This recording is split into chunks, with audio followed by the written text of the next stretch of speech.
Yo! Video games. What up, dudes? Matt here from YoVideogames, and I'm back again with another hands-on impression from SGF Playdays. And I'm talking about a game that got me very excited. I know it's probably got a lot of you very excited, and that is Fatal Fury City of the Wolves, the sort of spiritual sequel to Gauro, Fatal Fury, Mark of the Wolves, you know, on the SNK machines and the Dreamcast from way back in the day. So how is this game? Okay, I'm just going to get this out right away. I'm a kind of a casual enjoyer. I enjoy fighting games. I play a lot of fighting games. I'm not really good at a lot of fighting games. I just enjoy them. So if you're like me, you just enjoy fighting games, enjoy playing them, you know, but you're not trying to compete in them, this is the hands-on impression for you. Now, for Mark of the Wolves, getting right into it, I'm going to try to make it as clear as possible. This is basically SNK's answer to Street Fighter 6, but faster and with even more mechanics. And what do I mean by that is, like, it takes a lot of things from Gauro, or, you know, original Mark of the Wolves, and it kind of adds some new mechanics that actually feel very sort of, I don't know if they're inspired or just sort of coincidentally like Street Fighter 6. The big one being the drive impact. So in Mark of the Wolves, you might remember that there was a gauge where you could choose where to put your, you know, the front, middle, or back, where you would get like extra juice. You know, you would get like basically your rage art mode or whatever. Same deal here. It's called the SPG meter here. So you choose if you put the SPG at the front, middle, or back of your life bar. Meaning that it's when it's active is when you have access to extra things. I put it at the end as a sort of comeback or sort of, you know, rage art mechanic similar to like Tekken or what have you. It just suits my kind of play style the best there.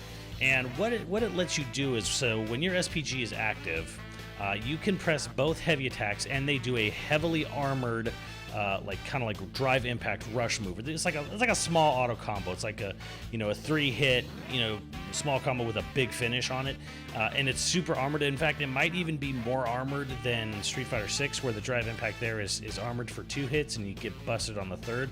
But this one, it feels like it's almost fully armored, and it makes things scary when people are in SPG mode. It functions the same way where you can get thrown out of it. You can get, like, say if someone throws like a fireball super, you're still gonna soak the damage. Like if you're like me, say you use SPG, you have a sliver of life left, and someone just trades blows with you, yeah, you'll die. So it's not this I win mechanic necessarily, but it does add a sort of fun little extra flavor to the game. And the fun thing about it is that you can do it in the air. So yes, drive impact in Street Fighter 6, you basically have to be on the ground, press the button, and then you hard commit to doing the drive impact. Here in City of the Wolves, you could do your SPG rev up move. I forget what the exact terminology is, because every fighting game's got to have its own terminology. I don't remember all of it, I'm sorry. But this is, you can do it in the air, right? So you could do a jump in drive impact. It's crazy. And yes, there is ways to get out of this too. Here's the other fun thing. Just like classic Fatal Fury, Mark of the Wolves, and Samurai Showdown, you have Just Defend in this game. And you also have Hyper Defend. So say someone throws like a 3-hit fireball at you, you can press back at the exact right time to Just Defend, and then forward to do a red parry, a third strike style red parry, and then you can do like a special move to get out of it.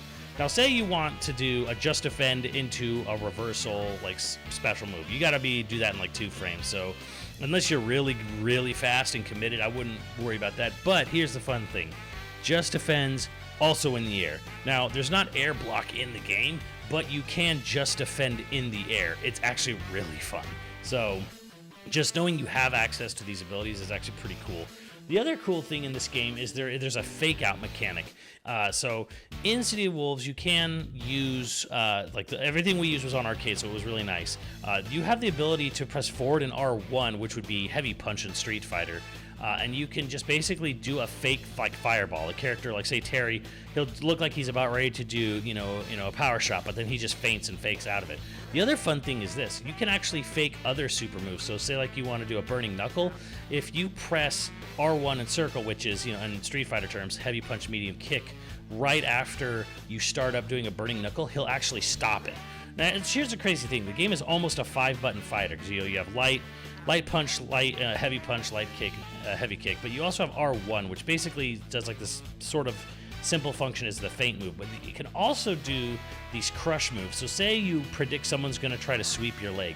You can press heavy punch and R1 together, which on Street Fighter terms is medium punch, heavy punch. and the character will do an overhead hit. They'll basically like do something that like shows them short hopping or doing some sort of move out of the way, where they'll just basically like hop over the sweep and just do an overhead hit. And if you time it super correctly, the game even does this cool thing where like it gives this big whoosh in, like a sound effect and a sort of like screen zoom real quick to let you know like, oh yeah, you nailed this guy. And then you can of course use that to follow up with other stuff. And again, there are mechanics on top of mechanics on top of mechanics. This is an SNK game. It's not shying away from them, but it's also pretty simple to the fact that in regards to say the insane amount of stuff that you could do in, say, like a King of Fighters 14 or 15 or a King of Fighters 11. It's not quite that. Again, this is a one-on-one fighter. You're not picking teams. So, it's very much down, just classic style, Mark of the Wolves style. So, it's a little easier to wrap your head around. And again, the rev mechanic functions so similarly to Street Fighter 6, and in fact it almost functions reverse, where say like someone's abusing EXs or whatever, you have a rev meter on the bottom, and the rev meter functions the exact same way as the Street Fighter 6 meter does, only this time it revs up. So you can get into a burnout state, which is bad for you, but that's for the meter building up. But again, it's same function, just in reverse. And the fun thing about this is that it leads into like EX cancels and EX cancels. That's kind of one of the most fun things to do in the game is, say you start like a simple combo, like say for Terry, you're doing a standing heavy, forward standing heavy, he'll do like a 1-2, right? If you connect that 1-2, you could just start mashing out EXs, like EX burn, crack shot E to EX burn knuckle. Can't be the same, right? So you can't like Street Fighter EX it where you can just cancel a super into super. It has to be EXs, and it has to be different EXs. You can't do two of the same EX moves in a row and combo. It has to be two separate EX moves. But it's really fun. You see like the character form, like when they're doing it, you see it's done correctly because like a blue shadow version of the character will form while they're doing it. These leads to like huge big combos, and like matches will get over really fast. But of course it uses a ton of your rev meter. So if you do this and say their block, you're gonna like get yourself super close, or if not into burnout really fast. So matches do tend to go like pretty quickly, and you have a 2-bar super, unlike Street Fighter 6's 3, but that's okay. You have level 1s, you have level 2s, you also have SPG level 2s, so you do have 3 in a sense, where there's extra special damaging supers, where if you're in your SPG mode, depending on where you at the start of the battle decided to put it, and you have two bars of meter, like of super meter, you can do what is equivalent to a level 3 big cinematic meter. So I hope I'm not like exhausting you all with all these mechanics and stuff, but like, man, it was a lot of fun. And all you need to remember is that like, yeah, there's simple moves to do anti-air and anti-airs and stuff like that with just defense, or if you're pressing like down R1 and circle, you can do like a sort of like really close anti-air kind of thing. Doesn't really work quite as, it's not like a guaranteed counter, but like again, like you can do lots of things where you can comment, and every character seems to have a almost guaranteed wake up move. Like so for Terry, for example, his power dunk, his light power dunk is a guaranteed wake up super, and it says it on screen. It'll actually say invincible when he does it. So if someone's say standing hovering over you after a knockdown and you're tearing, and you do a light power dunk, he'll hit the character no matter what. Like the person could block it, but they can't override it. It'll literally say invincible on screen, kind of letting you know like, hey, that's his invincible wake up move. So if you think he's gonna do it, you probably shouldn't try to do anything. If anything, you should probably just try to just defend. So yeah, there's almost these answers. It's kind of like that's what's most fun about City of Wolves. It's like there's sort of an answer for any given situation. And then they're even standing still, you get like there's like a weird sort of push block mechanic, which I'm not too familiar with, but I saw it. It's usually if you hold down R1 while standing still, they put like this like red power thing in front of them. But I'm not 100% exactly sure how that went. And the fun thing was City of Wolves during the whole SGF play days was that we were sort of discovering sort of like smaller hidden mechanics throughout the day. Me and Max were playing, and Max was playing a lot of it, and him and some of the other SNK employees who also play a lot of the game, they were kind of like sharing extra tidbits that they had learned, and then we were learning extra things. So here's an example. When you're in SPG meter, you get like your life slowly recovers when you're in SPG mode. So, and that's not something that was necessarily advertised or on any of the little flashcards there to tell you how to do all this cool stuff. But yeah, there's so much to this game. Is it daunting for a new or casual player? A little bit, but not really. If the game has a decent ranked mode, it shouldn't be a problem. And I've heard, pray tell, that there will be a modern control system in the game, which is also fantastic for newcomer players or people who are used to modern controls on Street Fighter 6. So now, other than that, visually gorgeous game. Absolutely beautiful use of shading and shadowing techniques. The hair physics, the cloth physics.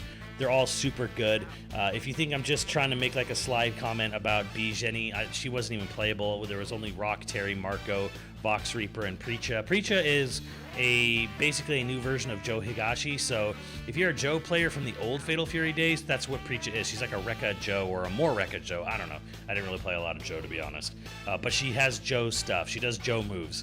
So that's it was pretty cool to see. Again, the only thing that kind of maybe sort of needed work was that the backgrounds were a little faded, and I think that was on purpose. I think it was very intentional to make the backgrounds a little more faded and the characters a little more bold color so they pop more, and that's for visual clarity, and I totally get that. But they're pretty good backgrounds. They're pretty decent, pretty good. But it would be nice if there's a little more, I don't know, pop on them. It's compared to say like the main characters, but that's here and there. I didn't hear any music because at no point in the game did I actually wear headphones during the event, so I have no idea what it sounds like really. I could hear basically the sound effects coming out, and it sounded fine, but yeah, I didn't hear any actual real music from the game, so I can't really comment on anything there. But it looks really good. It's the best looking game SNK has ever made, like from a purely graphical standpoint. And again, it goes for this sort of MVC3 like art style, but like not even the in-game MVC3, but like the character render art style they use that's out of game. But it's like even better and works really well. This is a very good looking game, and if you like Street Fighter 6, but you say you wanted a few more or you wanted not even mechanics, like you wanted some answers, you wish Street Fighter 6 had some more sauce to it, or was faster and had more ways to get around stuff, that's what Mark of the Wolves is. And this is not a slam on Street Fighter 6. I think Street Fighter 6 is great, but like there's a lot of fun to be had with City of the Wolves, just with the speed and say the just defends and the feints and stuff like that, and the SPG gauge being crazy and sort of super high risk, high reward. So I enjoy the game a lot. I hope there's a lot more modes, because again, I'm just playing versus mode the whole time there, so I have no idea what single player looks like in this game at all. I don't really have any word from it. I'm sure there will be something, but yeah, it's a lot of fun. If they can really stick like a good single player mode, this will be a fantastic game for casuals, even with all the mechanics on top of mechanics on top of mechanics. So I am so looking forward to this game. I hope there's a way for more people to play it soon. Comes out early next year. We don't really have a release date locked down firmly yet, but either way, this is absolutely one to look forward to. I think it's the best looking game SNK's made. I think it's maybe one of the best playing games SNK's made since their big comeback, starting with King of Fighters 14.